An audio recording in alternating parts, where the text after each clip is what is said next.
Ohio's standards for school bus drivers are considered among the toughest in the country. In addition to the initial training requirements and an annual medical exam, the state has a long list of disqualifying criminal offenses for drivers. But those same strict criminal background standards do not apply to the private charter bus companies that take students on school trips to places like Washington, D.C. and Cedar Point. The only disqualifying offenses under the federal motor carrier regulations are driving related, such as serious traffic violations and driving under the influence. It's a concern for school officials across the state. But how much are they going to know about the drivers of these, the employees of the company?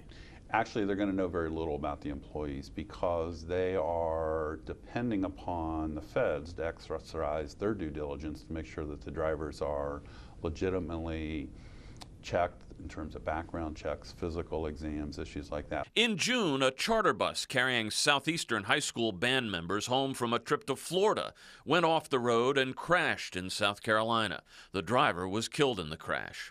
And while it's not believed to have been a factor in the crash, school district officials were not aware that the driver had a criminal record for selling prescription drugs, and the bus company was under no obligation to tell them. Lori Graves was a parent chaperone on the bus. I don't think those people should be allowed to be responsible for a busload of children. Senator Sherrod Brown pressed for tougher regulations for charter bus companies in the wake of the 2007 accident involving a bus carrying the Bluffton University baseball team, in which 7 people were killed and 28 injured.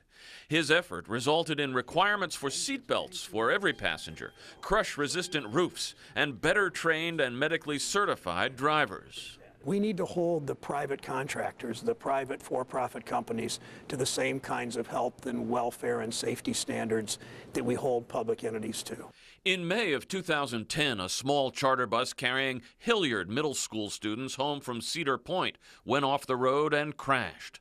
The driver, Ronald Williams, was drunk, and he didn't have a valid commercial driver's license. The company, Urban Express, was later found to have numerous violations related to its drivers. The Hilliard School District now requires a check on safety records, insurance status, and accident records of any outside transportation company that it uses. Should school districts be doing more to be checking on these charter bus drivers? They should.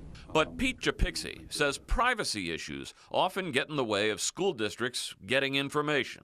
Because all this is controlled in terms of confidentiality, that employer would not be allowed to turn it over to the public school district.